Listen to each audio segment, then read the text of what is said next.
In 2021, over $25 billion worth of NFTs were traded, many for tens of millions of dollars. And that was crazy considering that just a few years earlier in 2017, the technology didn't even really exist at all. But by 2025, the majority, over 95% of those NFTs were totally worthless. And almost all of them were worth less than what the buyers had paid for them. This video is the rise and fall of NFTs. Oh, and by the way, this video is done in partnership with Incogni. More on that later. First, I'm going to say totally non-technical in this video. An NFT is called a non-fungible token. If you want to look up what it is, go Google it. If you want to think of it as a layperson, think of it as like a digital baseball card. There's only one of them. It can be traded around and it has value in theory. Our story starts back in 2017 with a thing called CryptoKitties. It was a unique digital game, one of the first NFTs that allowed people to develop, breed, and trade digital animals. One CryptoKitty even sold for $117,000 in December 2017, and the game was so popular that it even overwhelmed the Ethereum network for a period of time. And this was a hint of the mania to come. And at this time, seeing this happen, two young entrepreneurs, Devin Finzer and Alec Atala, saw an opportunity. And so in early 2018, they pivoted their startup and became OpenSea, a marketplace for crypto collectibles, in other words, NFTs. Even still, things started out slow. As early as early 2020, OpenSea had only a few hundred users on the platform, and most people hadn't even heard of the words non-fungible token. Yet behind the scenes, developers were finding the technology that would eventually allow this whole thing to become a phenomenon, refining the different standards and the tools that would be used to buy and sell NFTs. And the crypto community is notoriously full of early adopters. And those people were already playing with things like CryptoPunks, which were, pixelated characters, and things like Decentraland, which was virtual land. And at the time, these things were quietly trading amongst the enthusiasts. It was the calm before the storm. And then the spark came. And in early 2020, we saw COVID. And COVID brought with it two things in terms of the global pandemic. The first of it was people were stuck at home all day. In fact, internet usage during the period of early COVID spiked by over 60%. And the second thing was that the government printed over $10 billion worth of subsidies and giveaways to businesses, small businesses, and importantly, to individuals. And all those folks were suddenly looking for places to speculate and put that money to work. And with this spark, the NFTs were about to break the containment of being just a niche thing for crypto enthusiasts and one that was going to hit the mainstream. And one of those first things to go mainstream was a product by the NBA called NBA Top Shot, which basically allowed collectors to buy and sell and own, quote unquote, highlights of individual sports games. Fans rushed in. It was something licensed by the NBA, and in February through March 2021, they sold over $200 million of these digital collectibles. Famously, a LeBron James dunk clip sold for over $200,000.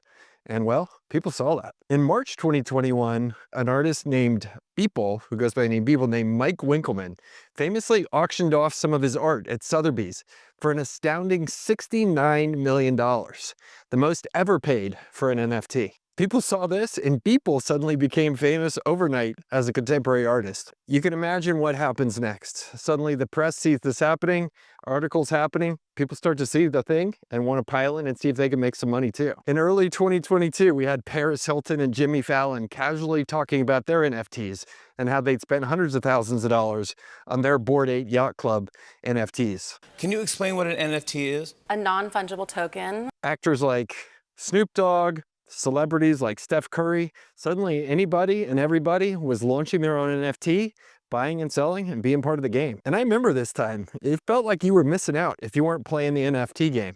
This is frankly how manias feel. Suddenly everybody is talking about it and you feel like everybody's getting rich and you're not if you're not playing. The Bored Ape Yacht Club was a set of 10,000 algorithmically generated pictures of apes that were designed to be an NFT that went along with kind of an online community and club. At the mint time, when they were created, they went for about 200 bucks, but they went from there to selling often for hundreds of thousands of dollars a piece for the rare ones. And it was insane to see digital pictures of a goofy monkey selling for more than a house. But things like that, well, seemed crazy in retrospect, but at the time, well, felt perfectly normal. And remember OpenSea, the startup we talked about towards the early part of this video that had pivoted in 2018? That pivot had been smart. By 2021, they were handling over 90% of the NFT trades that were happening on the internet. In February 2021, right after the $69 million Beeple sale, their trading volume went up by 14 times between February and March in 1 month alone. In mid-2021, OpenSea raised a funding round of $100 million, valuing the company at over $1.5 billion. With the mania continuing on, investors kept piling in. In January 2022, less than 6 months later, another $300 million was raised by OpenSea at a staggering $13.3 billion in valuation. And our founders of OpenSea, Fenzer and Atala, each still in their 20s and owning 19% each of the business, well, suddenly they were billionaires in their 20s. At least on paper. Dozens of NFT marketplaces, tools, and startups, well, they sprung up as more and more venture capital flooded into the space. Celebrities like Mark Cuban, Ashton Kutcher, Carrot Top, I bet. I don't know for sure, that's a joke. They were flooding in, playing the NFT game themselves, backing startups, buying and selling, doing the whole thing. People were spreading these huge visions that NFTs would revolutionize everything from how we collect to property titles and everything in between. It was a classic gold rush moment when everybody thought, well, they could get rich. And we've seen these before.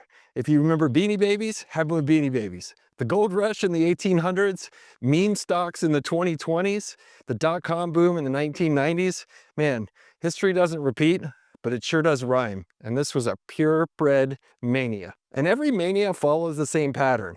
Early adopters, they get rich, the thing breaks containment, mainstream catches on, the middle and late adopters pile on, but eventually you run out of buyers for whatever the mania is creating, and then there's a crash. And some people get rich, but most people, well, they lose money. And by the way, I traded some NFTs too. It was fun. Guess what I did? Yeah, I lost money. But even still, everybody had gold in their eyes. They thought that buying and selling, flipping, minting, selling tools for NFTs is a chance to hop in on the gold rush and get rich. But just like all the people who went to San Francisco to mine gold back in the 1800s, most of them came back broker than they left. Well, turns out the same thing was going to happen here. And to show how crazy things had gotten, at the market's peak in March 2022, a simple picture of a rock sold as an NFT was sold for an astounding $1.3 million. And before I explain to you how it all went wrong, here's a quick word from our sponsor. But before we get into that, I want to talk about today's video sponsor, Incogni. Have you ever searched for your name online and found your personal information everywhere? That data is being sold by data brokers to advertisers, scammers, and even identity thieves. Incogni helps you take it all back. It automatically contacts hundreds of data brokers and websites to remove your personal information, and with their custom removals feature, you can send any link that exposes your data and they'll handle the rest. If you care about your privacy or just don't want strangers finding your home address or phone number online, Incogni is the easiest way to disappear from the web. Go to incogni.com/Girdley or use code Girdley to get 60% off an annual plan. Take your data back before someone else uses it. Now let's get back to the video.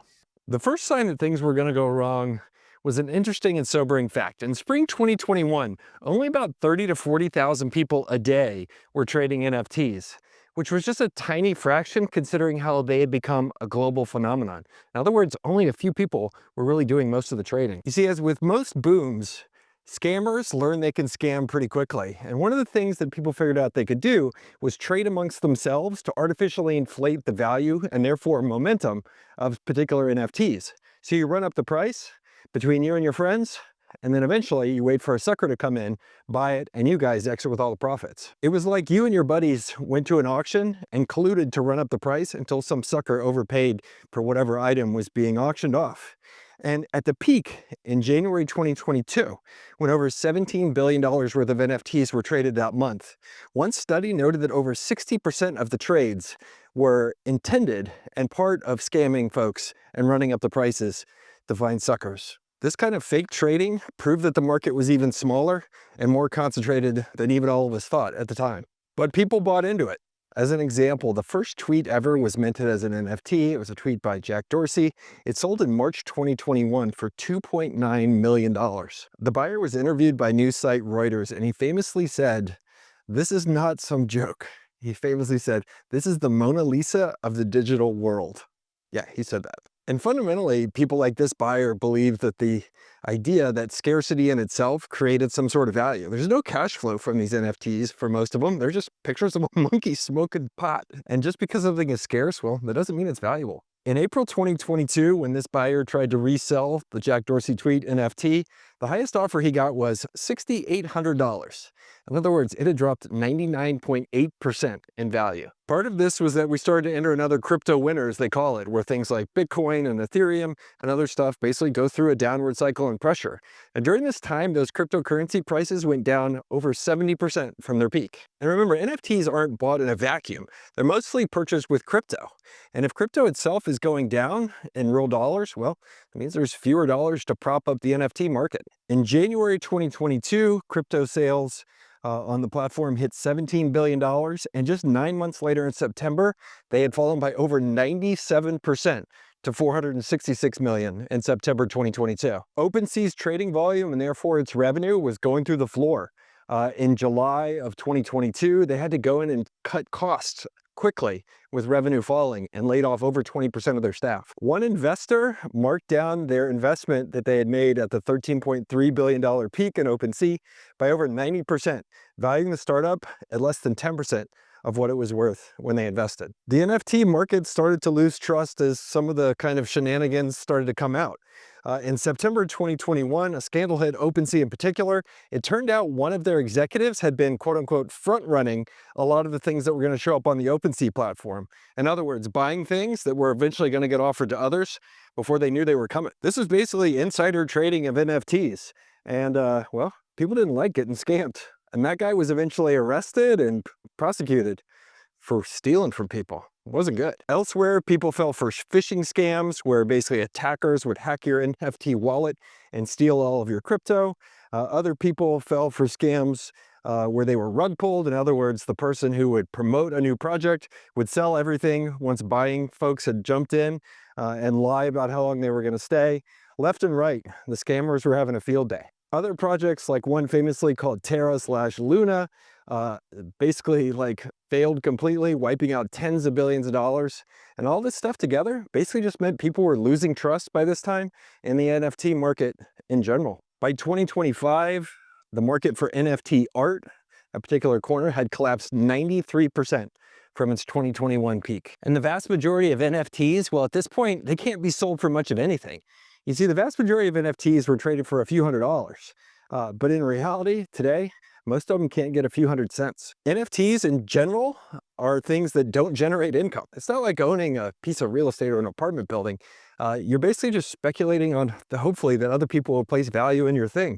And given all of that, and that supply just kept going as more and more people initiated more and more NFTs, well, eventually supply radically outpaced demand. Even the original kind of Rolls-Royce versions of a lot of these different crypto projects, like Bored Apes, well, they were down 80% or more from their highs by 2023. Bored Apes, CryptoPunks, Cool Cats, Art Blocks, all of these once kind of, Tiffany level versions of NFTs, they're all drastically down from their highs. There's still a lot of kind of playing around with NFTs, and different brands and artists are using them as ways to connect with fans. But in reality, the music stopped and the speculation is all over today. A 2023 analysis showed that over 95% of NFT collections are totally worthless. In other words, zero buyers, $0, and zero transactions. In other words, over 23 million people's NFTs are effectively worth $0, no matter what they paid for them. And who knows, at some point in the future, NFTs and that sort of thing may come back and another fad may hit.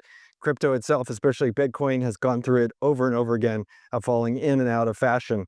But for now, all this stuff ain't worth squat. And most of the people who got into NFTs, they lost money. If you look in the world of manias, they happen over and over again because of human nature. This is how we are wired. We see other people getting rich and we decide we're going to copy them and we jump in, and then that kind of logical fallacy, we just keep going with it and piling more and more money in. And obviously as an individual, I think it's on us to realize these manias and avoid getting burned. Or if you're going to get burned, just lose a small enough money that, well, you had a good time doing it, which I definitely did. But in reality, as business owners, The lesson is that manias, whether it's the dot-com boom or the gold rush in California in the 1800s, the people that end up making a lot of money in those situations are the ones who sell things to the people playing in the gold rush. And my favorite one is Levi's jeans, famously started making pants for the miners who were going up to the Sierra Nevada to try and strike their richness. And in the end, basically, Levi was the one that made the big fortune compared to most all of them. If you can figure out how to make tangible, lasting value and maybe have a mania fund that for you, well, that's a great thing. And I think there's a lesson in here. All right, that's it. Let me know what you think about this video and this story. It's totally fun to research. Let me know in the comments below. I read them all. Catch you later.